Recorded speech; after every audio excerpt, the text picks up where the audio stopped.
भगवत गीता के 15वें अध्याय से पाठ कर रहे हैं, 15 चैप्टर, जिसका शीर्षक है पुरुषोत्तम योग। तो मैं आप लोग को एक बार ये पुरुषोत्तम योग जो चैप्टर है उसका थोड़ा समरी बता देता हूँ, ये कहाँ जा रहा है, क्योंकि आप लोग को शायद याद होगा भी नहीं होगा कहाँ हम पढ़ रहे थे, क्या पढ़ रहे थे। तो एक समरी बताता हूँ। जो 15 चैप्टर है उसका नाम है पुरुषोत्तम योग। पुरुषोत्तम मतलब पुरुषों में सबसे उत्तम। तो यहाँ पे भगवान, बेसिक जो नाम से पता चल रहा है, भगवान बताएंगे पुरुष के बारे में। जो अलग अलग प्रकार प्रकार के पुरुष होते हैं उनके बारे में बताएंगे, और उन पुरुषों में सबसे उत्तम कौन है उसके बारे में भगवान बताएंगे। तो यहाँ पे जो आप अगर आपको याद होगा तो पहला श्लोक में भगवान इस भौतिक जगत कैसा दिखता है, भौतिक जगत कैसा है, उसके बारे में भगवान ने फर्स्ट श्लोक में बताया था, पहला और दूसरा श्लोक में बताया था। तो स्टार्टिंग के अगर आप 5 श्लोक देखेंगे तो ये संसार जो है वो कैसा है, ये संसार से बाहर कैसे निकला जाए, आ, उसके बारे में भगवान थोड़ा ये 5 श्लोक में बताते हैं। पहले 5 श्लोक हैं। तो पुरुषोत्तम आपने एक और जगह नाम सुना होगा, जगन्नाथपुरी का जो क्षेत्र है उसको भी पुरुषोत्तम क्षेत्र कहा जाता है। तो जहाँ पे भगवान पुरुषोत्तम विराजमान है उस क्षेत्र को पुरुषोत्तम क्षेत्र कह सकते हैं। तो पुरुषोत्तम जो है, ये जो चैप्टर है इस अध्याय में पहला 5 श्लोक है उसमें भगवान ये भौतिक जगत के बारे में बता रहे हैं। कैसे ये भौतिक जगत कैसा रहता है। आपने पहले श्लोक में देखा कि ऊर्ध्व मूलम अधः शाखम, मतलब इसका जो मूल है, इस भौतिक जगत का जो मूल है, मतलब ब्रह्मा जी जहाँ पे विराजमान है। तो ब्रह्मा जी से मूल हो रहा है ना, विष्णु जी के नाभि कमल से ब्रह्मा जी आ रहे हैं और ब्रह्मा जी से सारी सृष्टि क्रिएट हो रही है। तो वो मूल कहाँ पे स्थित है, वो मूल जो है वो उल्टा जा रहा है, और उसकी जो शाखाएं कैसी है वो नीचे की तरफ है। तो प्रभुपाद जी बोलते हैं कि इस तरह का जो पेड़ है ये इस भौतिक जगत में ये कहीं भी ये देखने को नहीं मिलता है। ये केवल एक ही जगह देख सकते हैं, वो है, कहाँ देख सकते हैं ऐसे पेड़ को, उल्टे पेड़ को।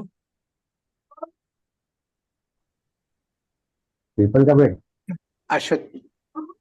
अश्वत्थ पेड़ उल्टा थोड़ी रहता है, उल्टा पेड़ कहाँ देख सकते हैं।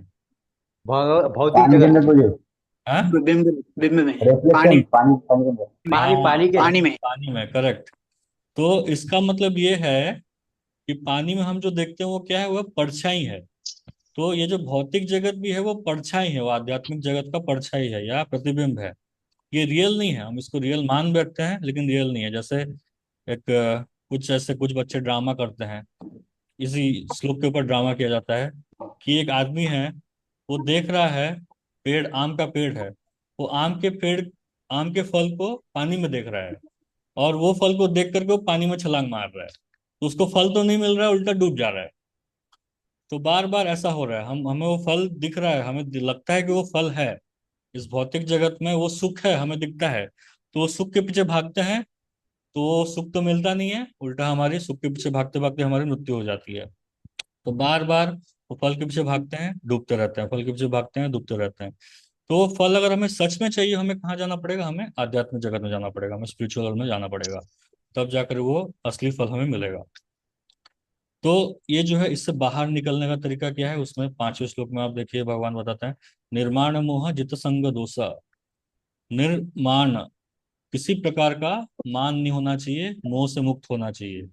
और जित संग दोष, संग के दोष से ही हम सारी गलतियां करते हैं, जो अलग अलग प्रकार के हम संगति में पड़ जाते हैं।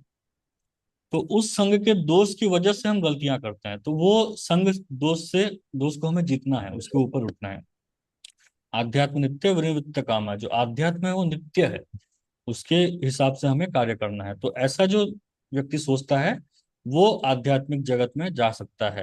अभी आध्यात्मिक जगत कैसा होता है, तो वो 6 श्लोक में भगवान बताते हैं, न तद भासयते सूर्यो न शशांको न पावक यद गत्वा निवर्तन्ते तद धाम परमम मम। तो ये जो धाम है, मेरा जो ये धाम है, जो एक्चुअल जो पीपल का पेड़ है, एक्चुअल जो ऊपर की तरफ जो पेड़ आ रहा है, नीचे की तरफ वाला नहीं, वो जो पेड़ है वहां कैसा है, वहां ना तो सूर्य है, ना सूर्य है लेकिन सूर्य की आवश्यकता नहीं है, ना चंद्र है, ना इलेक्ट्रिसिटी, ना फायर, कुछ नहीं है।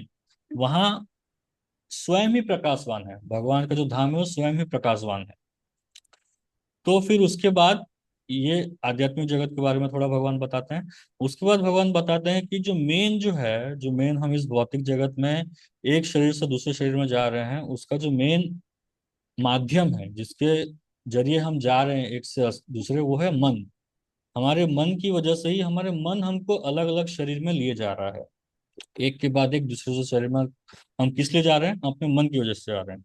मन हमारी अलग अलग इच्छाएं करता है, और वो इच्छाओं की पूर्ति करने के लिए हमारा नेक्स्ट शरीर प्रिपेयर होता है। तो वो शरीर प्रिपेयर होते होते वो शरीर प्रिपेयर होता है, फिर हमें मृत्यु होती है, फिर वो नेक्स्ट शरीर में जाते हैं। फिर नेक्स्ट शरीर में जो हमारी इच्छाएं पूरी नहीं होती हैं उसका हम डिजायर करते हैं, तो वो हमारे मन में क्रिएट होता है। वो ऐसा करते करते करते 84 लाख योनियों में घूमते रहता है। एक जीवात्मा जो है 84 लाख स्पीसीज में बस चक्कर काटते रहता है, एक से दूसरे, दूसरे तीसरे, तीसरे चौथे, ऐसे आगे आगे बढ़ते रहता है। तो भगवान बोल रहे हैं, इस सत्य को जो समझता है, ये चीज को जो समझ पाता है, वही व्यक्ति बुद्धिमान है। जो आज का जो हम श्लोक पढ़ेंगे, 10वां श्लोक, उसमें बताएंगे भगवान कि जो ये चीज को समझ जाता है कि हाँ, एक जीवात्मा अपने मन में अपनी इच्छाओं के अनुसार अलग अलग शरीर में जा रहा है, तो ऐसा जो समझ जाता है, तो ऐसा व्यक्ति ही बुद्धिमान कहलाता है। फिर आगे भगवान बताएंगे कि यहाँ तक भगवान ने एक ग्लिम्स दिया है कैसे स्पिरिचुअल वर्ल्ड कैसा होता है, और उससे बाहर मतलब मेटल वर्ल्ड से कैसे बाहर निकलना है, स्पिरिचुअल वर्ल्ड कैसा दिखता है, एक जीवात्मा कैसे ट्रैवल करता है। उसके बाद 11वें श्लोक के बाद से भगवान बताएंगे कि भगवान को इस जगत में कहाँ कहाँ देख सकते हैं, कौन कौन सी जगह में भगवान को देखा सकता है। भगवान को सूर्य के तेज में देखा जा सकता है, भगवान को चंद्र के तेज में देखा जा सकता है, भगवान को हमारी जठर अग्नि, जो पेट की जो अग्नि है, जो हम खाते हैं वो डाइजेस्ट कैसे होता है, तो वो भगवान बैठ करके डाइजेस्ट करते हैं, तो उसके रूप में देखा जा सकता है।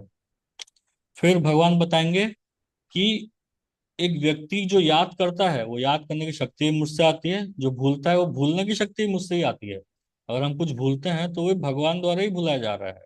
फिर भगवान बोलते हैं कि सारे वेदों का नियंता मैं हूँ, सारे वेदों का क्रिएटर मैं हूँ, और सारे सारे जो वेद हैं वो मुझे ही जानने के लिए होते हैं।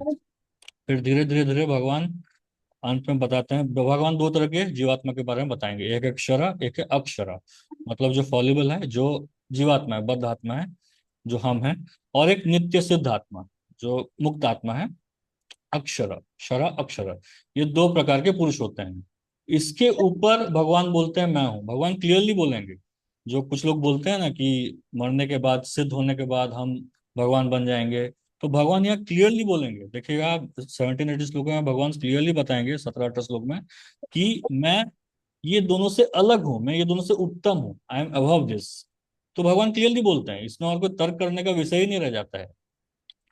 तो वहां भगवान बोलते हैं, और लास्ट में बोलते हैं कि जो इस तरह से पुरुषोत्तम के बारे में जानता है, वो मेरी भक्ति अच्छे से करता है और भगवत धाम जाने के योग्य बन जाता है। तो ये 15 चैप्टर का एक समरी है, पुरुषोत्तम योग का एक समरी है। तो आज हम अ, जो लास्ट हमने 9 श्लोका तक, सॉरी, 9 तक पढ़ा था, आज हम पढ़ेंगे 10 श्लोका। उत्क्रामन्तं स्थितं वापि भुञ्जानं वा गुणान्वितम् विमूढ़ानानुपश्यन्ति पश्यन्ति ज्ञान चक्षुषा। भगवान बोल रहे हैं, मूर्ख न तो समझ पाते हैं कि जीव किस प्रकार अपना शरीर त्याग सकता है, न ही वे यह समझ पाते हैं कि प्रकृति के गुणों के अधीन वह किस तरह के शरीर का भोग करता है। लेकिन जिसकी आंखें ज्ञान में प्रशिक्षित होती हैं, वह यह सब देख सकता है। तो बैकग्राउंड ये था इसमें कि भगवान यहाँ तक बता रहे थे कि एक जीवात्मा अपने मन के माध्यम से, जिस प्रकार वायु होता है, वायु अलग अलग गंध को ले जाता है, वैसे ही हमारा मन जो होता है वो हमारी इच्छाओं को अलग अलग दूसरों से शरीरों में आगे बढ़ाता रहता है। तो हमारी इच्छा है कि हमें बहुत ज्यादा मांस खाना है, तो उसी तरह से हमारा नेक्स्ट शरीर मिलेगा, मन वहां ले जाएगा, हमें उस शरीर में ले जाएगा। जो माइंड है, जो सटल बॉडी है, वो कैरियर होता है सोल का। वो सोल को, जो आत्मा को अलग अलग शरीर में आगे बढ़ाते रहता है। तो वो बैकग्राउंड से बोल रहे हैं भगवान कि मूर्ख व्यक्ति जो है, वो ये समझ नहीं पाता है कि शरीर किस प्रकार त्याग हो रहा है, शरीर किस तरह से छोड़ रहा है एक व्यक्ति। ना ही वो प्रकृति के 3 गुणों के अधीन वह किस तरह शरीर को भोग करता है, ये भी नहीं समझ पाता है। लेकिन जिसकी आंखें ज्ञान से प्रशिक्षित है, ज्ञान चक्षु, इस श्लोक में आता है ज्ञान चक्षुषा। लास्ट में देखिए, अब यहाँ ज्ञान चक्षुषा लिखा गया है। तो जिसकी आंखें ज्ञान से भरी हुई हैं, जो ज्ञान से प्रशिक्षित हैं, ट्रेन्ड बाय नॉलेज, वह यह सब देख सकता है। तो तात्पर्य शिला प्रभुपाद जी के द्वारा, शिला प्रभुपाद की जय। ज्ञान चक्षुष शब्द अत्यंत महत्वपूर्ण है।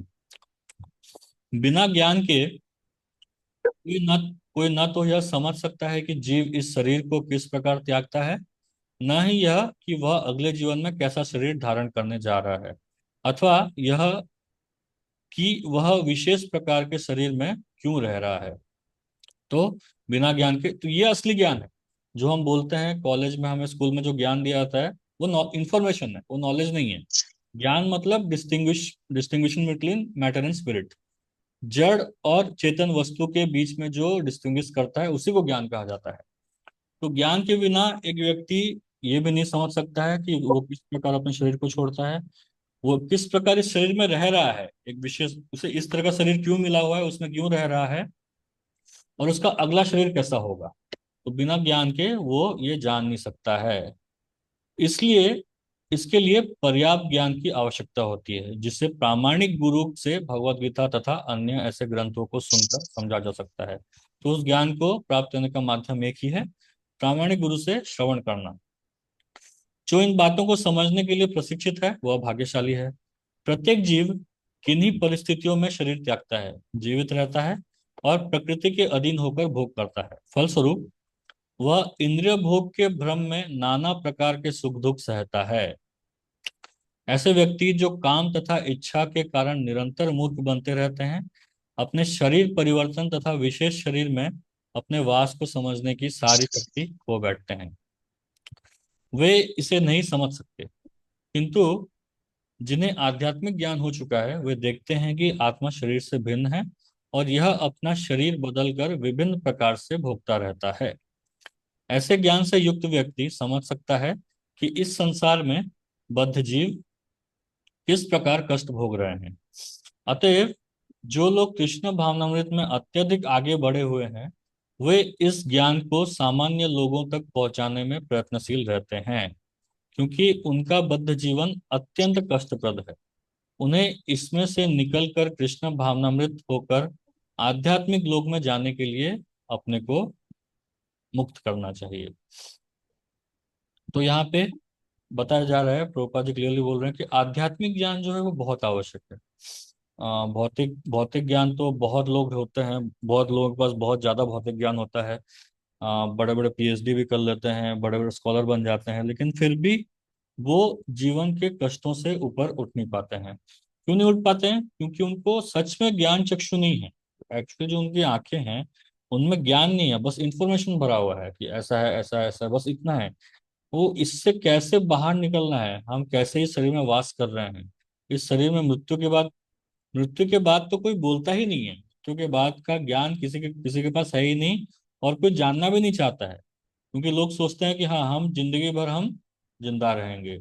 सब देख रहे हैं कि हानि हानि भूतानी, सब देख रहे हैं कि एक जीवात्मा जो है हर समय शरीर छोड़ रहा है, अलग अलग जीवात्मा शरीर छोड़ रहा है, मृत्यु हो रहा है, लेकिन हर कोई ये सोचता है कि मेरी मृत्यु होने वाले नहीं है। तो प्रभुपाद जी गए थे अमेरिका में, जो सबसे बड़ा टेक्नोलॉजिकल इंस्टीट्यूट है, Massachusetts institute of technology, MIT। वहां जाकर के प्रभुपाद ने बोला था कि प्रभुपाद बोले, वहाँ एक बहुत बड़ा सेमिनार हुआ था, वहां प्रभुपाद जी बोले कि यहाँ पे सब डिपार्टमेंट्स है, there is all kinds of departments here, but where is the department which distinguishes between the soul and the body. जो शरीर और आत्मा के बीच का जो फर्क बताता है वो डिपार्टमेंट किधर है, उसके बारे में कोई चर्चा ही नहीं कर रहा है। और वही सबसे इंपॉर्टेंट चीज है, सबसे इंपॉर्टेंट चीज वही है जिसके बारे में कोई चर्चा करना ही नहीं चाहता है। तो इसलिए भौतिक ज्ञान होना कोई इंपॉर्टेंट चीज नहीं है।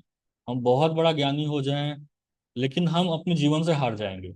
जीवन में सक्सेसफुल होना है तो केवल आध्यात्मिक ज्ञान से ही हम सक्सेसफुल हो सकते हैं। इसलिए भगवत गीता प्रॉपर गुरु, प्रामाणिक गुरु के माध्यम से सुन करके हम इस ज्ञान को प्राप्त कर सकते हैं। तो ये प्रभुपाद जी यहाँ पे बता रहे हैं। अभी नेक्स्ट 11 श्लोका। इस तरह के जो योगी होते हैं वो किस प्रकार देख सकते हैं सही चीजों को।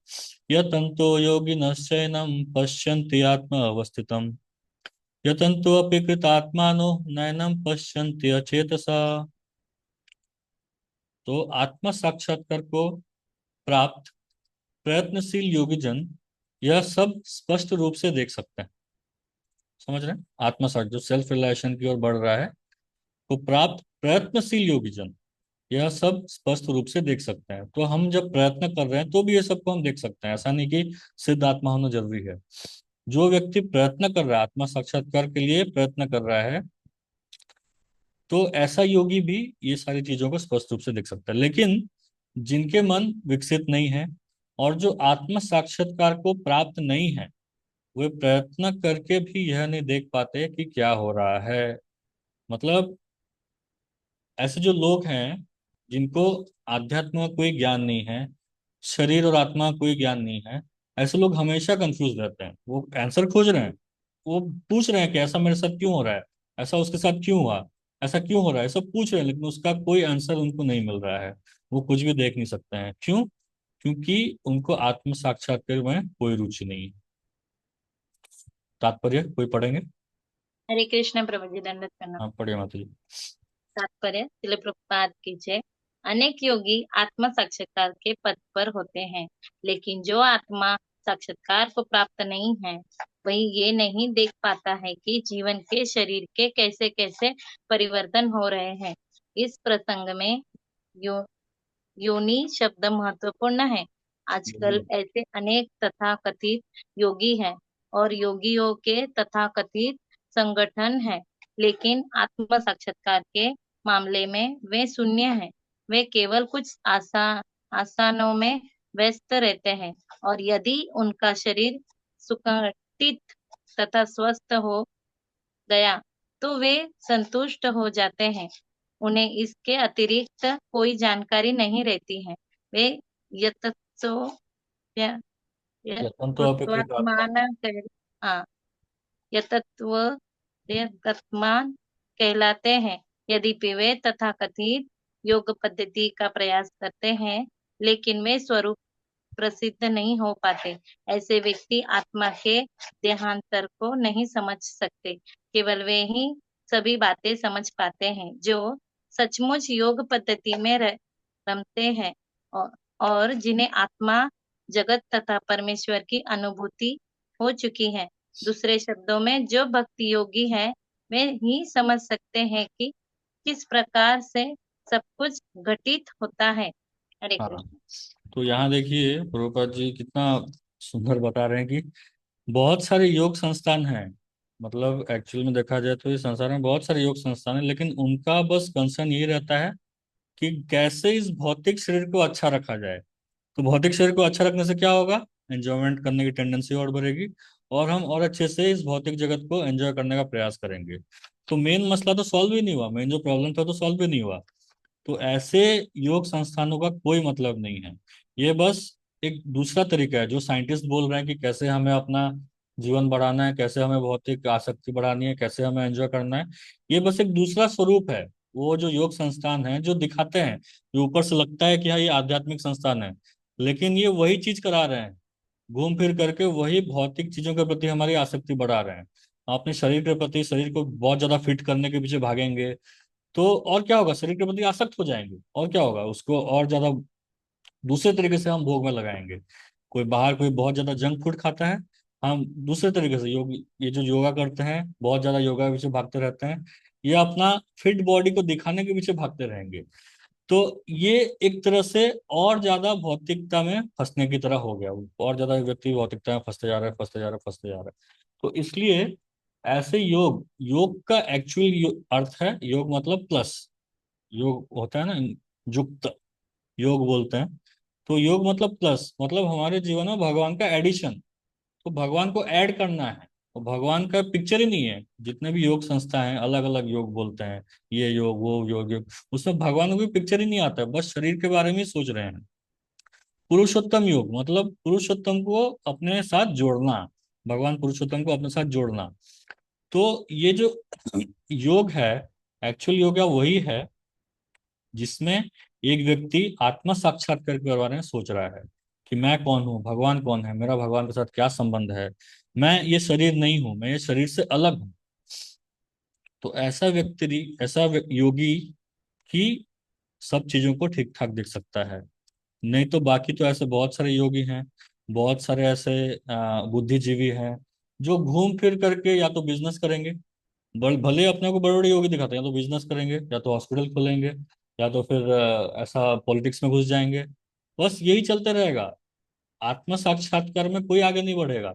बस यही चलते रहेगा, क्योंकि वो जीवात्मा और परमात्मा के बीच का डिफरेंस नहीं समझ रहे हैं, उसके बारे में जानने का प्रयास नहीं कर रहे हैं। फिर आगे अभी भगवान बताएंगे कि इस भौतिक जगत में भगवान को कहाँ कहाँ देख सकते हैं। यदादित्य गतम तेजो जगत भासयते अखिलम यच्छंदांसि यच्चाग्नो तत्तेजो विधिमामकम। भगवान बोल रहे हैं, सूर्य का तेज सूर्य का तेज जो सारे विश्व के अंधकार को दूर करता है, मुझसे ही निकलता है। चंद्रमा तथा अग्नि के तेज भी मुझसे उत्पन्न होते हैं। तो ये सारे चीज जो हम हर दिन देख रहे हैं, सूर्य को हर दिन देख रहे हैं, चंद्र को हर दिन देखते हैं, अग्नि को हर दिन देखते हैं। अग्नि है ना, बिना अग्नि के हमारा जीवन कट ही नहीं सकता है। अग्नि के माध्यम से ही हम अपना खाना पकाते हैं, और बिना खाना पकाए कुछ नहीं हो सकता। अग्नि के माध्यम से ही पावर प्लांट्स चलते हैं, तो पावर प्लांट से हमें बिजली मिलती है। अग्नि के माध्यम से ही सारे फैक्ट्रीज चलते हैं, और वो फैक्ट्रीज के माध्यम से हमें हम जो भी चलाते हैं वो सब चीजें मिलती हैं। तो बिना अग्नि का कुछ भी पॉसिबल नहीं है। सूर्य से सारा एनर्जी मिल रहा है, चंद्र से सारी सब्जियों को एनर्जी मिलता है, और अग्नि से हम सब कुछ हमारा पूरा जीवन चलता है। तो ये सारी चीजों का जो तेज है, ये कौन है? ये भगवान है, ये मुझसे उत्पन्न हुआ है। तात्पर्य कोई पढ़ेंगे? हरे कृष्ण प्रभु जी। पढ़िए। हरे अज्ञानी मनुष्य यह नहीं समझ पाता है कि यह सब कुछ कैसे घटित होता है, लेकिन भगवान ने यहाँ पर जो कुछ बतलाया है उसे समझकर ज्ञान प्राप्त किया जा सकता है। प्रत्येक व्यक्ति सूर्य, चंद्रमा, अग्नि तथा बिजली देखता है।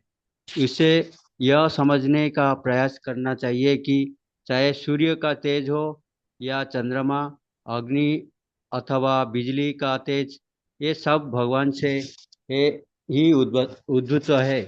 कृष्ण भावनामृत का प्रारंभ इस भौतिक जगत में बद्ध जीव को उन्नति करने के लिए काफी अवसर प्रदान करता है। जीव मूलतः परमेश्वर के अंश है, और भगवान यहाँ पर इंगित कर रहे हैं कि जीव किस प्रकार भगवान को प्राप्त कर सकते हैं। इस श्लोक से हम यह समझ सकते हैं कि सूर्य संपूर्ण सौर मंडल को प्रकाशित कर रहा है। ब्रह्मांड अनेक है और सौर मंडल भी अनेक है। सूर्य, चंद्रमा तथा लोक भी अनेक है, लेकिन प्रत्येक ब्रह्मांड में केवल एक सूर्य है। भगवद गीता में 10.21 में कहा गया है कि चंद्रमा भी एक नक्षत्र है। नक्षत्राणाम हम शशि। सूर्य का प्रकाश परमेश्वर के आध्यात्मिक आकाश में आध्यात्मिक तेज के कारण है। सूर्योदय के साथ ही मनुष्य के कार्यकलाप प्रारंभ हो जाता है।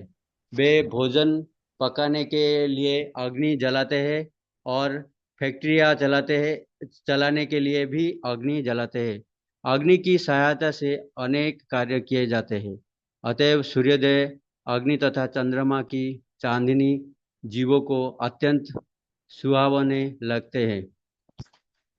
उनकी सहायता के बिना कोई जीव नहीं रह सकता। अतएव यदि मनुष्य यह जान ले कि सूर्य, चंद्रमा तथा अग्नि का प्रकाश तथा तेज भगवान श्री कृष्ण से उद्भूत हो रहा है, तो उसमें कृष्ण भावनामृत का सूत्रपात हो जाता है। चंद्रमा के प्रकाश से सारी वनस्पतियों पोषित होती है। चंद्रमा का प्रकाश इतना आनंदप्रद है कि लोग सरलता से समझ सकते हैं कि वे भगवान कृष्ण की कृपा से ही जी रहे हैं। उनकी कृपा के बिना ना तो सूर्य होगा, न चंद्रमा, न अग्नि और सूर्य। चंद्रमा तथा अग्नि के बिना हमारा जीवित रहना असंभव है। बद्धजीव में कृष्ण भावनामृत जगाने वाले हैं, ये ही कतिपय विचार है। श्रील प्रभुपाद की। हरे कृष्ण। हरे कृष्ण।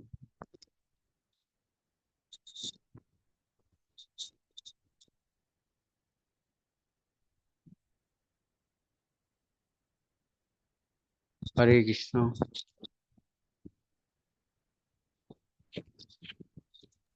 हरे कृष्ण गुरु जी, आपका आवाज नहीं आ रहा है। हरे कृष्ण। हरे कृष्णा। हाँ, और अभी आ रहा है, मुझे अभी आ रहा अभी आया, अभी आया। तो ये जो लास्ट लाइन आप देखिए, यहाँ पे प्रभुपाद जी बोल रहे हैं, बद्ध जीव में कृष्ण भावना में जगाने वाले यही कतिपय विचार हैं। प्रभुपाद जी बोलते हैं, these are some thoughts to provoke Krishna consciousness in the condition soul. तो इस तरह से अगर एक व्यक्ति सोचता है, अगर एक व्यक्ति भक्ति में नहीं भी है, अगर भक्त नहीं भी है, तो भी अगर इस तरह से सोचता है, तो स्वाभाविक स्थिति से उसके अंदर थोड़े थोड़े कृष्ण भावना जागने लगेगी। थोड़ी थोड़ी उसको सेल्फ रियलाइजेशन आने लगेगा कि हाँ, जो भी है भगवान की कृपा से ही सब कुछ है। मेरे जीवन में जो भी हो रहा है, मैं श्वास भी ले रहा हूँ, वो भी मुझे पता नहीं कि मैं किस प्रकार श्वास ले रहा हूँ। तो हर चीज भगवान की कृपा से ही मेरे साथ हो रहा है, ऐसा अगर कोई सोचने लगता है, तो भी उसके अंदर थोड़ी थोड़ी जानने की, सेल्फ रियलाइजेशन की इच्छा जागने लगती है। तो सूर्य का तेज हो या चंद्र का तेज हो या अग्नि का तेज हो, सब भगवान भगवान बोलेंगे सब कुछ मैं। फिर और क्या क्या भगवान, भगवान को और कहाँ कहाँ देख सकते हैं। गामाविश्य च भूतानि धारयामि अहमोजसा पुष्णामि चौषधि सर्व सोम भूत्वा रसात्मक। भगवान बोल रहे हैं, मैं प्रत्येक लोक में प्रवेश करता हूँ और मेरी शक्ति से सारे लोक अपनी कक्षा में स्थित रहते हैं। मैं चंद्रमा बनकर समस्त वनस्पतियों को जीवन रस प्रदान करता हूँ। तो यहाँ देखिए भगवान बोल रहे हैं कि सारे जितने भी प्लैनेट्स हैं उसके अंदर घुस करके मैं उस प्लैनेट को एक जगह पे स्थित करता हूँ। आप स्वयं सोचिए ना, जितने भी हम नवग्रह मंडल हैं, जितने भी सूर्य हैं, सब कुछ हैं, सब ऐसे ही आकाश में तैर रहे हैं। अब वो आकाश में तैर करके उनको एक ही लाइन में, एक ही ऑर्बिट में कौन रख रहा है? बाय चांस तो नहीं होगा ना, कभी भी कोई भी चीज बाय चांस तो होता नहीं है। एक फोन चल रहा है सही तरीके से, वो कैसे चल रहा है? एक जीवात्मा ने, उसने कुछ तो अपना बुद्धि डाला है, तब जाकर के चल रहा है। उसी प्रकार जो इतने सारे ग्रह हैं, वो कैसे चल रहे हैं? अपने अपने ऑर्बिट में कैसे चल रहे हैं? तो वो भगवान बोल रहे हैं कि मैं उसके अंदर घुसता हूँ, मैं उस लोक में घुसता हूँ, और वहां घुस करके मैं उसको स्टेबलाइज करता हूँ। चंद्र बन करके मैं सारे वनस्पतियों को जीवन रस प्रदान करता हूँ। तो यहाँ देखिए भगवान स्वयं बोल रहे हैं कि चंद्र जो है, चंद्र अगर नहीं होगा तो सब्जियों में रस भी नहीं आएगा, सब्जियों में टेस्ट भी नहीं आएगा। तो अब देखिए भगवान हर जगह प्रवेश करते हैं। इसका उदाहरण ये है कि इस पृथ्वी में आप देख सकते हैं कि हर जगह जल है। मतलब जमीन के थोड़ा आगे चले जाएंगे तो जल है, थोड़ा नीचे जाएंगे तो जल है, हर जगह जल है, फिर भी पृथ्वी डूबती नहीं है ना। ऊपर से अगर 1 इंच भी समंदर का लेवल 1 इंच भी बढ़ जाए तो पूरी तबाही हो जाएगी। सूर्य जो है, सूर्य अगर 1 इंच भी यहाँ वहाँ हो जाए तो पूरी तबाही हो जाएगी। तो ये सबको मेंटेन कौन कर रहा है? तो वो मेंटेन करके कौन रख रहे हैं? भगवान स्वयं रख रहे हैं। तात्पर्य और कोई पढ़िए। है। हरे कृष्ण गुरु जी, आवाज आ रहा है मेरा। हाँ आ रहा है, पढ़ो। तात्पर्य, ऐसा ज्ञान है कि सॉरी, ऐसा ज्ञात है कि सारे लोग केवल भगवान की शक्ति से वायु में तैर रहे हैं। भागवत सॉरी भगवान प्रत्येक अणु, प्रत्येक लोक तथा प्रत्येक जीव में प्रवेश करते हैं। इसकी थोड़ा विवेचना ब्रह्म संहिता में की गई है। उसमें कहा गया है, परमेश्वर का एक अंश परमात्मा लोकों में, ब्रह्मांड में, जीव में तथा अणु तक में प्रवेश करता है। अतएव उनके प्रवेश करने से प्रत्येक वस्तु ठीक से दिखती है। जब आत्मा सॉरी जब आत्मा होता है तो जीवित मनुष्य पानी में तैर सकता है। आ, लेकिन लेकिन जब जीवित पुलिंग इस देह से निकल निकल जाता है और शरीर मृत हो जाता है, तो शरीर डूब जाता है। निस्संदेह करने के बाद यह शरीर आ, तिनके तथा अन्य वस्तुओं के समान तैरता है, लेकिन मरने मरने के तुरंत बाद शरीर पानी में डूब जाता है। इसी प्रकार ये सारे लोग शून्य में तैर रहे हैं, और यह सब उनमें भगवान की परम शक्ति के प्रवेश के कारण है। उनकी शक्ति प्रत्येक लोक को उसी तरह थामे रहती है जिस प्रकार धूल को मुट्ठी मुट्ठी के बंद रहने पर धूल के गिरने का भय नहीं रहता। लेकिन ज्यों ही धूल को वायु में फेंक दिया जाता है वह नीचे गिर पड़ती है। इसी प्रकार ये सारे, वही थोड़ा ऊपर ली। इसी प्रकार ये सारे लोग जो वायु में तैर रहे हैं वास्तव में भगवान के विराट रूप की मुट्ठी में बंधे हैं। उनके बल तथा शक्ति से सारी चर तथा अचर वस्तुएं अपने अपने स्थानों पर टिकी है। वैदिक मंत्रों में कहा गया है कि भगवान के कारण सूर्य चमकता है और सारे लोग लगातार घूमते रहते हैं। यदि ऐसा उनके कारण न हो तो सारे लोग वायु वायु में धूल के समान बिखर कर नष्ट हो जाए जो हो जाए। इसी इसी प्रकार से भगव भगवान के ही कारण चंद्रमा समस्त वनस्पतियों का पोषण करता है। चंद्रमा के प्रभाव से सब्जियां सुस्वादु बनती है। चंद्रमा के प्रकाश के बिना सब्जियां ना तो बढ़ सकती है और ना स्वादिष्ट हो सकती है। वास्तव में मानव समाज भगवान की कृपा से काम करता है, सुख से रहता है और भोजन का आनंद लेता है। अन्यथा मनुष्य जीवित ना रहता। रसात्मक शब्द अत्यंत महत्वपूर्ण है। प्रत्येक वस्तु चंद्रमा के प्रभाव से परमेश्वर के द्वारा स्वादिष्ट बनती है। हरे कृष्ण। हम्म। तो यहाँ पे भगवान कहाँ कहाँ एग्जिस्ट करते हैं? हर एटम में। ब्रह्म संहिता में ब्रह्मा जी बोलते हैं यस्य का निश्वसित अथावलंबे। तो हर चीज में एक भगवान जो है, यहाँ तक कि एक अणु में हमारे जो जो एटम्स हैं वो एटम में भी घुसते हैं। हर जगह भगवान घुस करके उसको स्टेबलाइज करते हैं। बिना भगवान के प्रेजेंस के एक कोई भी चीज उसके जगह पे रह नहीं सकती है। तो पूरे तारामंडल में, सौर मंडल में जो हम देख रहे हैं, सारे जो ग्रह हैं एक साथ, जितने भी तारे एक जगह पे हैं, वो सब भगवान वहाँ प्रवेश, स्वयं भगवान प्रवेश कर रहे हैं, इसलिए जाकर के वो एक जगह में स्थित है। तो भगवान की कृपा से ही मानव समाज टिका हुआ है। भले ही ये भगवान की कृपा है, भले ही हम लोग यहाँ बैठ करके तर्क करते रहे कि भगवान हमारे साथ ऐसा क्यों कर रहे हैं, भगवान जब दुनिया में सब गलत हो रहा है, भगवान कहाँ है, ये वो, भगवान है नहीं, भगवान मर गए, भगवान की मृत्यु हो गई, ऐसा ऐसा हम भले ही चर्चा करते रहते हैं। लेकिन अल्टीमेटली जो सच में बुद्धिमान लोग हैं वो देख सकते हैं कि भगवान की कृपा के बिना हम एक सांस भी नहीं ले सकते हैं। बाकी सब काम करना तो अलग बात है, भगवान की कृपा के बिना हम एक क्षण भी जीवित नहीं रह सकते हैं। तो इस तरह से हमें हर चीज में, हर जगह भगवान को देखना चाहिए।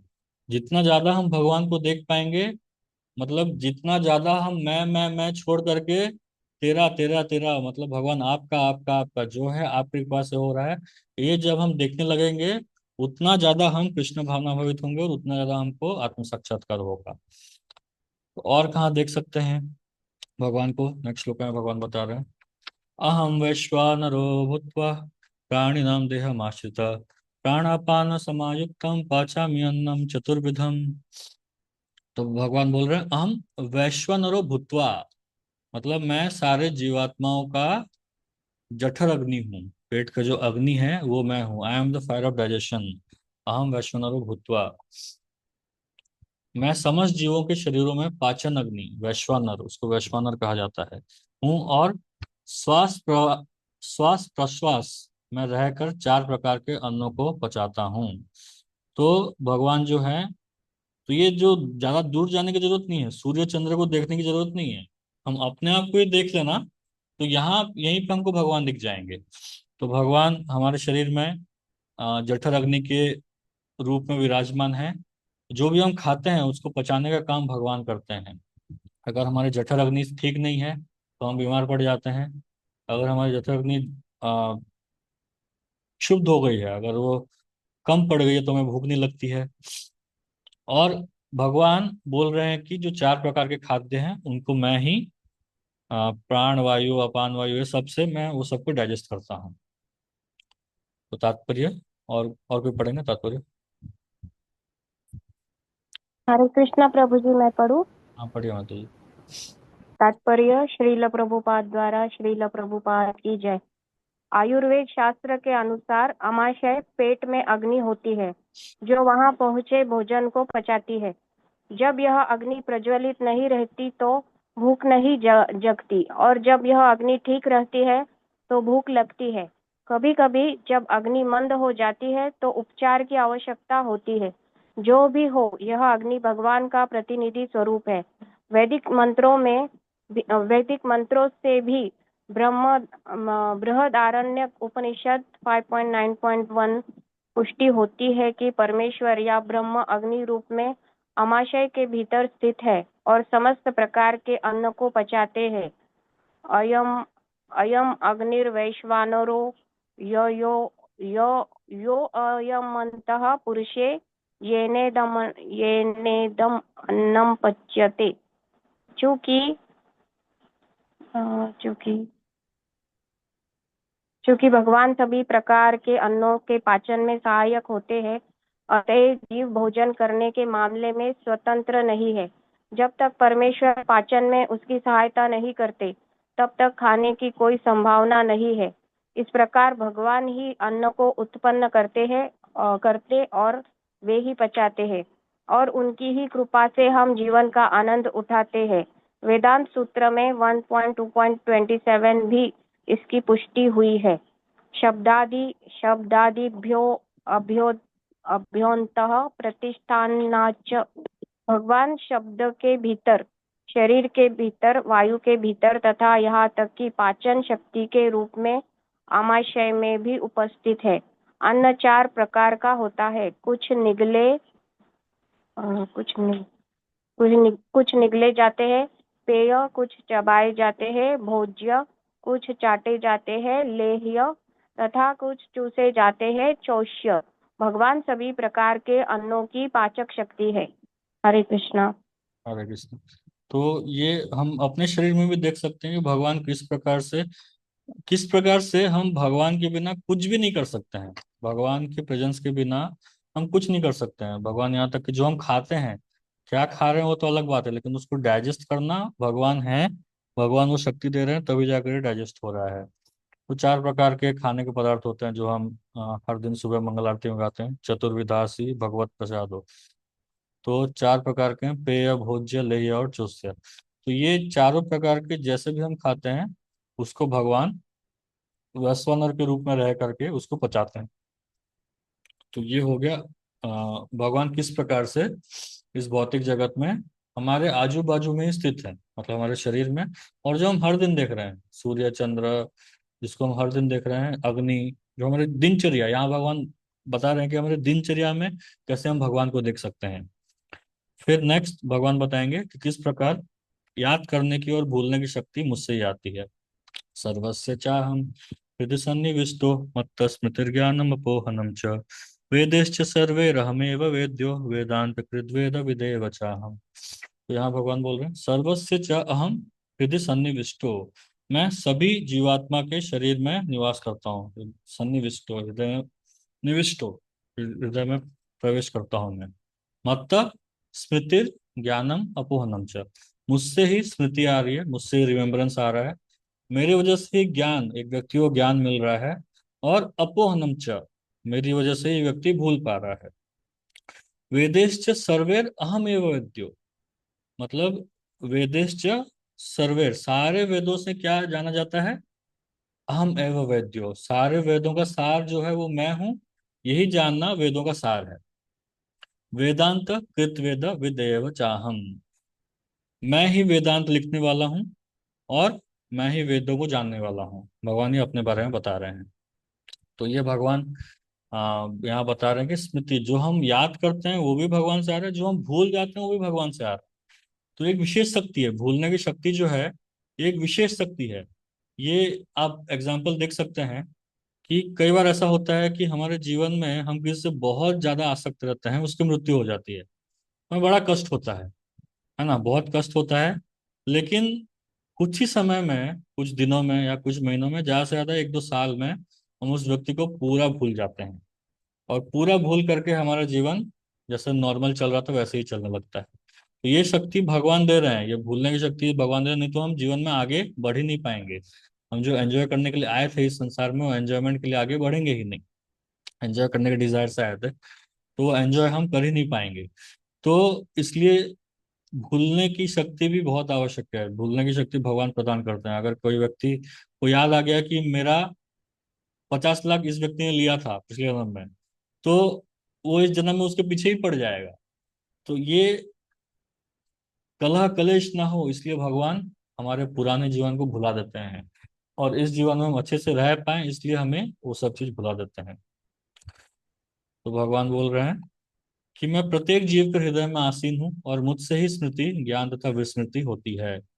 मैं ही वेदों के द्वारा जानने योग्य हूँ। निस्संदेह मैं वेदांत का संकलन करता हूँ, लेखक हूँ तथा समस्त वेदों को जानने वाला हूँ। तात्पर्य कोई पढ़ेंगे? हरे कृष्ण प्रभु जी ने पढ़ा। आप पढ़िए माता जी। हाँ, हरे कृष्ण, प्रणाम। तात्पर्य, परमेश्वर परमात्मा रूप में प्रत्येक जीव के हृदय में स्थित है और उन्हीं के कारण सारे कर्म प्रेरित होते हैं। जीव अपने विगत जीवन की सारी बातें भूल जाता है, लेकिन उसे परमेश्वर के निर्देश अनुसार कार्य करना होता है, जो उसके सारे कर्मों का साक्षी है। अतः वो अपने विगत कर्मों के अनुसार कार्य करना प्रारंभ करता है। इसके लिए आवश्यक ज्ञान तथा स्मृति उसे प्रदान की जाती है, लेकिन वो विगत जीवन के विषय में भूलता रहता है। इस प्रकार भगवान न केवल सर्वव्यापी है, अपितु वे प्रत्येक हृदय में अंतर्मयी भी है। वे विभिन्न कर्म फल प्रदान करने वाले हैं। वे न केवल निराकार ब्रह्म तथा अंतर्यामी परमात्मा के रूप में पूजनीय हैं, अपितु वे वेदों के अवतार के रूप में भी पूजनीय हैं। वेद लोगों को सही दिशा बताते हैं, जिससे वे समुचित ढंग से अपना जीवन ढाल सके और भगवान के धाम को वापस जा सके। वेद भगवान कृष्ण विषय ज्ञान प्रदान करते हैं और अपने अवतार व्यासदेव। व्यासदेव के रूप में कृष्ण की वेदांत सूत्र के संकलन करता है। व्यासदेव द्वारा श्रीमद् भागवत के रूप में किया गया वेदांत सूत्र का भाष्य वेदांत सूत्र की वास्तविक सूचना प्रदान करता है। भगवान इतने पूर्ण है कि बद्ध जीवों के उद्धार हेतु वे उसके अन्न के प्रदाता एवं पाचक है, उसके कार्यकलापों के साक्षी है तथा वेदों के रूप में ज्ञान के प्रदाता है। वे भगवान श्री कृष्ण के रूप में भगवत गीता के शिक्षक हैं। वे बद्ध जीव द्वारा पूज्य है। इस प्रकार ईश्वर सर्व कल्याण प्रदा तथा सर्वदयामय है। हरे कृष्ण। और क्या? और है? अंत अन्नता प्रविष्टा शास्त्र जनानम, जीव जो ही अपने इस शरीर को छोड़ता है इसे भूल जाता है, लेकिन परमेश्वर द्वारा प्रेरित होने पर वो फिर से काम करने लगता है। यद्यपि जीव भूल जाता है, लेकिन भगवान उसे बुद्धि प्रदान करते हैं, जिसे वो अपने पूर्व जन्म के अपूर्ण कार्य को फिर से करने लगता है। अतएव जीव अपने हृदय में स्थित परमेश्वर के आदेश अनुसार इस जगत में सुख या दुख का केवल भोग ही नहीं करता है, अपितु उनसे वेद समझने का अवसर भी प्राप्त करता है। यदि कोई ठीक से वैदिक ज्ञान पाना चाहे तो कृष्ण उसे अवश्य बुद्धि प्रदान करते हैं। वे किस लिए वैदिक ज्ञान प्रस्तुत करते हैं? इसलिए कि जीव को कृष्ण को समझने की आवश्यकता है। इसकी पुष्टि वैदिक साहित्य में से होती है। यो सो सर्व वेदेज्ञत चारों वेदों, वेदांत सूत्र तथा उपनिषदों एवं पुराणों समेत सारे वैदिक साहित्य में परमेश्वर की कीर्ति का गान है। उन्हें वैदिक अनुष्ठानों द्वारा, वैदिक दर्शन की व्याख्या द्वारा तथा भगवान की भक्ति में पूजा द्वारा प्राप्त किया जाता है। अतः वेदों का उद्देश्य कृष्ण को समझना है। वेद हमें निर्देश देते हैं जिससे कृष्ण को जाना जा सकता है और उनकी अनुभूति की जा सकती है। भगवान ही चरम लक्ष्य है। वेदांत सूत्र 114 में इसकी पुष्टि इन शब्दों में हुई है, ततु समन्वयात मनुष्य 3 अवस्थाओं में सिद्ध प्राप्त करता है। वैदिक साहित्य के ज्ञान से भगवान के साथ अपने संबंध को समझा जा सकता है, विभिन्न विधियों को संपन्न करके उन तक पहुंचा जा सकता है और अन्यथा में अंत में उस परम लक्ष्य श्री भगवान की प्राप्ति की जा सकती है। इस श्लोक में वेदों के प्रयोजन, वेदों के ज्ञान तथा वेदों के लक्ष्य को स्पष्ट परिभाषित किया गया है। हरे कृष्ण। हरे कृष्णा। तो यहाँ ये श्लोका बहुत इंपॉर्टेंट है। इस श्लोका को हमें सबको याद रखना चाहिए, जितना जल्दी याद रख सकें उतना अच्छा है, क्योंकि इससे हमें, ये श्लोका से हम रियलिटी में रहेंगे। कई बार ऐसा होता है कि हम कई चीज़ों को भूल जाते हैं, कुछ चीज़ें हमारी याद रहती हैं। हम कुछ ऐसे, इवन भक्तों में मैंने देखा है, कई बार भक्त ऐसा बोलते हैं, मैं कभी नहीं भूलता, मुझे सब कुछ याद रहता है। तो वो याद रहने की शक्ति जो है वो भगवान के द्वारा ही मिल रही है। भगवान ही हमें वो याद रखने की शक्ति दे रहे हैं, और भूलने की शक्ति भी भगवान से ही आती है। जो ज्ञान है हमारे अंदर, जो ज्ञान भी आ रहा है, जो हमें समझ में आ रहा है, गीता में क्या पढ़ा है, मैं जो बोल रहा हूँ वो आपको समझ में आ रहा है, वो क्यों समझ में आ रहा है? क्योंकि भगवान बैठे हुए हैं आपके हृदय में, बैठ करके आपको समझा रहे हैं। मैं नहीं समझा रहा हूँ या आप नहीं समझ रहे हैं, भगवान आपको समझा रहे हैं वो चीज। भगवान ज्ञान के रूप में हमारे हृदय में वो चीज को, हमारी बस इच्छा है, हमारी इच्छा है कि हम समझना चाहते हैं, इसलिए भगवान हमको समझा रहे हैं अच्छे से। तो भगवान हमारे हृदय में, हमारे जीवन में स्मृति के रूप में आते हैं, याद रखने के रूप में आते हैं। भगवान हमारे जीवन में ज्ञान के रूप में आते हैं, और भगवान हमारे जीवन में भूलने के रूप में भी आते हैं। हम भूलते हैं तभी जाकर के हमारा जीवन सुखमय चलता है, ठीक ठाक चलता है। नहीं तो अगर हमें सब कुछ याद रहेगा, हमें अपने पूरे हजारों करोड़ों जन्म पिछले याद रहेंगे कि हमारे कितने हजारों करोड़ों माता पिता थे, तो हम ये माता पिता के प्रति कैसे श्रद्धा रखेंगे, है ना? तो भग वो भुला करके भगवान हमारे ऊपर एक कृपा कर रहे हैं। तो इसलिए ये सारी चीजें ये जानना बहुत आवश्यक है। इस श्लोका को याद रखेंगे, सर्वस्य चाह हृदय सन्निविष्टो मत्त स्मृतिर ज्ञानम अपोहनम च वेदेश्च सर्वम अहमेव विद्यो वेदांत कृतवेद विदेवचः। इसको अगर हम अच्छे से याद रखेंगे तो हम रियलिटी में रहेंगे, रियलिटी चेक रहेगा कि हाँ, जो भी अच्छा हो रहा है वो मैं नहीं हूँ, भगवान मेरे हृदय में बैठ करके मुझे वो ज्ञान दे रहे हैं या मुझे वो याद दिलवा रहे हैं। और मैं कुछ भूल भी, कुछ समय में कुछ भूल भी गया, तो हाँ, भगवान ने मुझे वो चीज़ भुला दिया, यहाँ पे वो चीज़ की जरूरत नहीं थी, इसलिए भगवान ने वो चीज़ भुला दिया। तो इसमें ये अगर हम याद रखेंगे तो ना हम ज्यादा उत्साहित हो जाएंगे बिना मतलब का, ना ही हम हतोत्साहित हो जाएंगे अगर कुछ गलत हो गया तो। उसके बाद वेदांत कृत, भगवान बोल रहे हैं कि जो वेदांत है वो मैंने ही लिखा है। प्रभुपाद जी हमें बता रहे हैं कि वेदांत जो है, वेदांत मतलब समझे पहले तो आप, वेद अंत, वेद मतलब नॉलेज, वेद का मतलब है नॉलेज। वेद मतलब चलो चार ग्रंथ, ऋग्वेद यजुर्वेद सामवेद अथर्ववेद, ये चार ठीक है, वो तो विभाजन किया गया है। लेकिन वेद का असली मतलब है नॉलेज, ज्ञान। वेद का मतलब है विद्या या ज्ञान। तो वो वेद का अंत मतलब वेदों का सार, सारे वेदों का सार, उसको वेदांत कहते हैं। और उस वेदांत को सूत्र के रूप में, मतलब छोटे छोटे सूत्रों के रूप में लिखा गया है। तो वेदांत सूत्र जो है ये सारे वेदों का सार है। तो प्रभुपाद जी बोलते हैं, या फिर हमारे शास्त्रों में बताया गया है कि जो वेदांत सूत्र, कोई भी आप देखेंगे, कोई भी जो एक परंपरा होता है, कोई प्रॉपर परंपरा होता है, तो उस परंपरा ने, जो चार हमारे वैष्णव परंपरा है, वैष्णव आचार्य हैं, वो सारे परंपराओं में वेदांत सूत्र के ऊपर टिप्पणी लिखी गई है, वेदांत सूत्र के ऊपर भाष्य लिखा गया है। तो वेदांत सूत्र के ऊपर मतलब अगर कोई परंपरा ने वेदांत सूत्र के ऊपर अपना भाष्य लिखा, अपना कमेंट्री लिखा है, तो वो जो परंपरा है वो ऑथेंटिक बन जाता है। वो उसको, जो स्कॉलर लोग हैं, जो वैदिक स्कॉलर लोग हैं, उस परंपरा को ऑथेंटिक मानते हैं। उसी प्रकार हमारे परंपरा का भी जो वेदांत सूत्र के ऊपर भाष्य है उसको गोविंद भाष्य कहा जाता है। तो गोविंद भाष्य श्रील बलदेव विद्याभूषण ने लिखा हुआ है, तो वो वेदांत सूत्र के ऊपर भाष्य है। लेकिन जो वेदांत सूत्र का जो नेचुरल कमेंट्री है, जो स्वाभाविक, जो स्वयं वेद व्यास ने लिखा हुआ है, उसको श्रीमद् भागवत कहते हैं। तो वेदांत सूत्र में जो लिखा गया है, जो वेदांत सूत्र में व्यास देव जी या भगवान के ही साहित्यिक अवतार, व्यास देव साधारण व्यक्ति नहीं है। व्यास देव को आप साधारण व्यक्ति मत समझो। व्यास देव जो है पराशर मुनि और सत्यवती देवी के संतान हैं, और उनका जन्म भी एक दिव्य रूप से हुआ था। तो व्यासदेव जो है भगवान के ही अवतार हैं, और उनका अवतार केवल ये साहित्यों को लिखने के लिए हुआ था। 4 करोड़ जो श्लोक है वेदों के, और अलग अलग जितने भी श्लोक हैं, पुराण, उप पुराण, महापुराण, जितने भी हैं सबको लिखने के लिए व्यासदेव का अवतार हुआ है। तो व्यासदेव ने सारे वेदों को लिखा है और वेद अंत सूत्र भी लिखा है, वेदांत सूत्र भी लिखा है।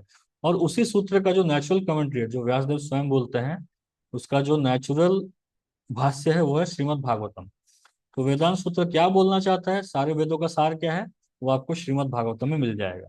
श्रीमद् भागवत जो है वो भगवान के बारे में, भगवान और उनके भक्तों के बारे में उनकी कथाएं हैं। तो श्रीमद् भागवत में वेदांत सूत्र का पूरा अच्छे से वर्णन किया गया है।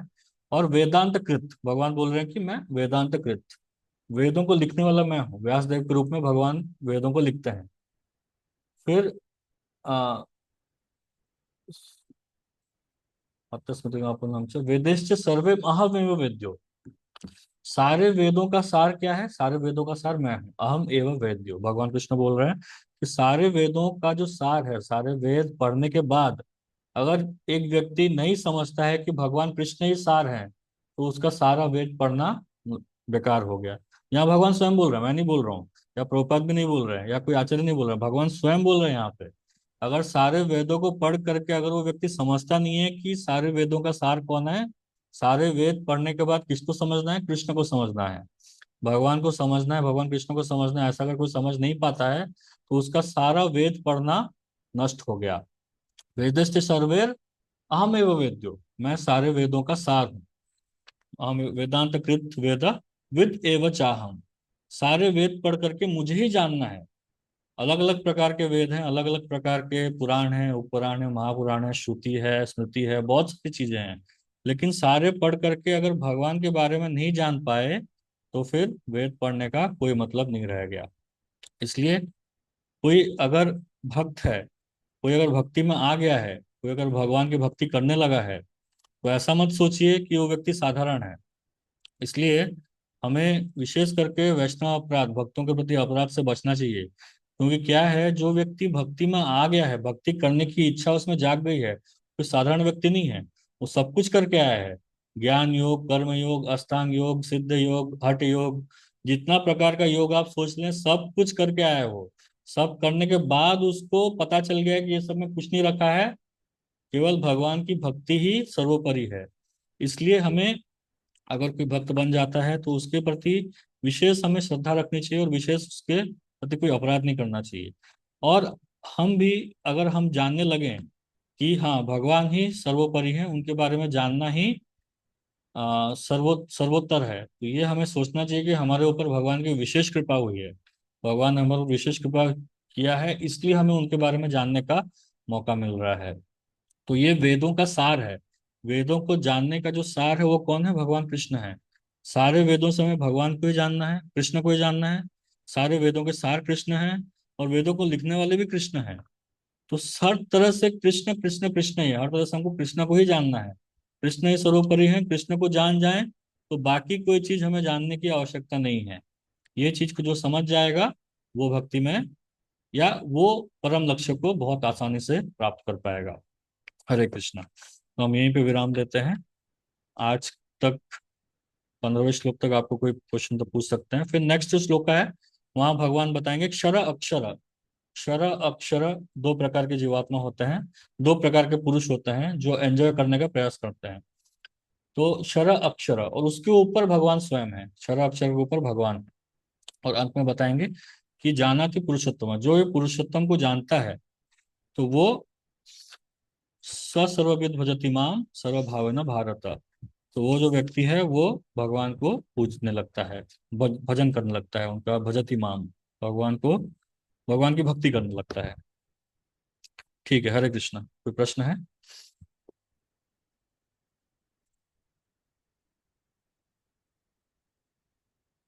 हरे कृष्ण प्रभु जी। हाँ बोलिए मैम। दंडवत प्रणाम। प्रणाम to all Vaishnav Vaishnavis here. प्रभु जी, मैं एक छोटा सा क्वेश्चन पूछ रही हूँ। अगर राधा माधव के ऊपर पूरा प्रेम है किसी का, सारा टाइम उनका चिंतन कर रहे, कीर्तन कर रहे, हरिनाम कर रहे, बट स्क्रिप्चर नॉलेज उतना नहीं है, what is the connectivity of the scripture knowledge with spirituality? मतलब how does it enhance my spiritual power, my love towards Radha Madhav? अगर मेरे, I don't know Vedanta, I don't know Upanishad कुछ भी। तो Prabhu can I just want कि लिंक कैसे बढ़ता है। तो माता जी ने बहुत अच्छा क्वेश्चन पूछा है, बहुत इंपॉर्टेंट क्वेश्चन है ये सारे भक्तों के जीवन में, कि अगर हमें कोई नॉलेज नहीं है, लेकिन हमें भगवान से बहुत आसक्ति है, हम भगवान की सेवा कर रहे हैं, तो क्या हमें कोई वेदों का नॉलेज ज्यादा नहीं है? हमें कई ऐसे भक्त होते हैं जिनको पढ़ना लिखना भी नहीं आता है ना, तो कैसे ज्ञान प्राप्त करेंगे? तो यहाँ पे ये जो क्वेश्चन है बहुत वैलिड क्वेश्चन है, और इसका आंसर भगवान स्वयं बोलते हैं। कई जगह पे भागवतों में भी बताया गया है। भगवान बोलते हैं कि जो व्यक्ति मेरी भक्ति कर रहा है, उसमें भगवत गीता के 10 चैप्टर में 10वें अध्याय में भगवान बोलते हैं कि जो मेरी भक्ति अच्छे से कर रहा है, देखिए वो भक्ति करना सबसे पहले, जो हम राधा माधव के प्रति जो लगाव है, राधा मदन मोहन के प्रति जो लगाव है, जो हम सेवा कर रहे हैं, सबसे पहला चीज वो सेवा गाइडेंस में होना चाहिए। एक आध्यात्मिक गुरु या फिर गुरु के रिप्रेजेंटेटिव हैं, उनके गाइडेंस में वो सेवा होना चाहिए। हमें मनमानी सेवा नहीं करनी है, अपने मन से हम सेवा कर रहे हैं वो नहीं करना है, हमें प्रॉपर गाइडेंस में रह करके सेवा करनी है। और ऐसा सेवा करते करते हम अगर पूरा भगवान से आसक्त हो गए हैं, तो अगर हम शास्त्रों को नहीं भी पढ़ रहे हैं, शास्त्रों को नहीं पढ़ पा रहे हैं, हम पढ़ पा रहे हैं तो हमको पढ़ना चाहिए। अगर हम नहीं पढ़ पा रहे हैं, हमें समय नहीं मिल रहा है, या फिर हमें पढ़ना नहीं आता है, हम उतने विद्वान नहीं है कि हम पढ़ सकें, तो भगवान स्वयं हमारे हृदय में वो सारे ज्ञान को लेकर के आ जाते हैं। भगवान बोलते हैं ना 10 चैप्टर के शायद 11, 10 या 11 श्लोक में भगवान बोलते हैं कि वहां में हम एक व्यक्ति, एक जो भक्त है, उसमें अगर कोई चीज लैकिंग है तो मैं उसको पूरा करता हूँ, और कोई चीज अगर उसके अंदर अच्छा गुण है तो मैं उसको प्रिजर्व करता हूँ। तो जो भगवान जो हैं, उसके एक भक्त के सारे अच्छे गुणों को और बुरे गुणों को, जो बुरे गुण जो कैंसिल करने चाहिए, जो लैकिंग है, उसको भगवान ढो करके लेकर के उसको देते हैं।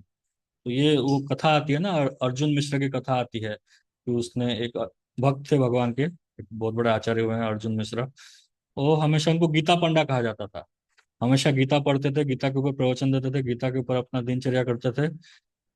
तो वहां पे ये भगवान ने, उन्होंने ये श्लोक देखा, वहां पे लिखा वहां में हम, वहां में मतलब वाहन करना, ढो करके लेकर के आते हैं। कोई अगर भक्त के अंदर कोई क्वालिटी नहीं है तो भगवान उसको ढो करके लेकर के आते हैं। तो उनको लगा कि अरे भगवान क्यों ढोएंगे, भगवान के पास कुछ काम धाम नहीं है, ढो करके लेके आएंगे, किसी को भेज देंगे, कुछ करेंगे। तो उन्होंने वहां पे स्ट्राइक कर दिया था, वो वहां में शब्द के ऊपर स्ट्राइक कर दिया था अपने पेन से, उसके ऊपर स्ट्राइक कर दिया था। तो उसके बाद ऐसा हुआ कि वो तो पूरा भिक्षा पे उनका चलता था। वो जब स्नान करने गए थे, तो 2 लड़के आए थे। एक उनकी जो पत्नी थी, उनके पास 2 लड़के आए, कृष्ण बलराम आए थे, मैं थोड़ा शॉर्ट में बताता हूँ। कृष्ण बलराम आए थे, और उनको जो भी सामान था, जो भी राशन था महीने भर का, सब ला कर खुद ढो करके ला करके उनकी पत्नी को ला करके देते हैं। तो उनकी पत्नी देख करके बड़ा प्रभावित होती है 2 सुंदर बच्चों को। तो वो देखती है कि वो 2 बच्चों के पीठ में किसी ने ऐसे चाबुक से जो मारते हैं ना, जैसे हो जाता है निशान, तो वैसा निशान हो गया है। तो ये पूछती है कि अरे किसने किया ये? तो वो बोलते हैं कि अरे तुम्हारे पत्नी ने मारा है हमको, तुम्हारे पत्नी ने हमको मारा है। वो बोलते हैं अरे मेरा पति तो इतना ब्राह्मण है, इतना सौम्य स्वभाव का है, वो कैसे मार सकता है? नहीं, तुम्हारे पति नहीं मारा है, ऐसा बोल करके बोलती है ठीक है बैठो, मैं तुम्हारे लिए प्रसाद बनाती हूँ, खाना बनाती हूँ, तुम भोजन प्राप्त करके जाना। तो ऐसा करके जब वापस आती तो वो नहीं थे। और जब अर्जुन मिश्र वापस आते हैं, जो गीता पंडा वापस आते हैं, तो ये पूरा दृष्टांत सुनने के बाद उनको बड़ा बुरा लगता है। उनको अब समझ में आता है कि हाँ, सच में भगवान ढोते हैं। भगवान जो है, एक व्यक्ति का जो जो भी कमी है वो ढो करके लेकर के आते हैं, वो स्वयं ला करके उसको देते हैं, भगवान ला करके उसको प्रोवाइड करते हैं। एक और श्लोक आता है भागवतम में, एक श्लोक आता है, यस्यास्ति भक्तिर भवति किंचन हरे सर्वे गुणस्तत्र समासते सुर हरा अभक्त से कुतो महद्गुणा मनोरथेन असति धावतो बहि। तो एक व्यक्ति यशास्त्र भक्ति भक्ति, एक व्यक्ति अगर भगवान की भक्ति कर रहा है, निरंतर भक्ति कर रहा है, तो उसके अंदर ऑटोमेटिक सारे अच्छे अच्छे गुण आ जाएंगे। सारे जितने भी अच्छे गुण है, देवताओं के गुण है, अपने आप उसके अंदर आने लगेंगे। लेकिन वही जगह एक व्यक्ति के अंदर सारे अच्छे गुण है, लेकिन अगर वो भगवान का भक्त नहीं है, तो वो सारे गुण का हरा अभक्त से कुतो महत गुणा, वो सारे गुणों का कोई महत्व नहीं है, वो सारे गुण बड़े बड़े जीरो के समान है। तो ऐसे अगर बहुत सारे हजार जीरो को हम लगाते तो उसका कोई वैल्यू नहीं होता है, लेकिन उन जीरो के आगे अगर हम एक लगा दें वो सारे जीरो का जितना जीरो बढ़ेगा उतना वैल्यू बढ़ता जाएगा। तो वैसे ही हमारे अंदर अगर कुछ गुण नहीं भी है, अगर हम भगवान की भक्ति प्रॉपर डायरेक्शन, मन माना नहीं, अपने मन से नहीं, प्रॉपर डायरेक्शन में रह करके हम भक्ति कर रहे हैं, तो हमारे अंदर जो कमियां हैं वो सब को भगवान धीरे धीरे धीरे करके पूरा करने लगते हैं। ठीक है। हरि बोल, हरे कृष्ण प्रभु जी। अरे, थैंक यू प्रभु जी। तो ये Krishna consciousness is very hope giving. इसमें होप ही होप है। इसमें कोई मतलब हम मतलब नीचे गिरेंगे ऐसा कुछ है ही नहीं। हर जगह में आगे बढ़ने के लिए भगवान प्रोत्साहित करते रहते हैं। तो सुसुखम कर्तुम अव्ययम, ये प्रसाद, ये जो भक्ति है, सुसुखम कर्तुम अव्ययम, मतलब जितना सुख के साथ करते रहेंगे वो उतना बढ़ते रहेगा, भक्ति उतना बढ़ते रहेगा। इसलिए हमें कोई डाउट नहीं होना चाहिए प्रोसेस के ऊपर। हरे कृष्णा। और कोई क्वेश्चन?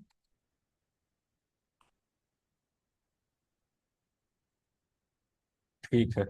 श्रील प्रभुपाद की जय। जय अथवा श्रीमद् भगवद गीता की जय। जय। हरे कृष्ण।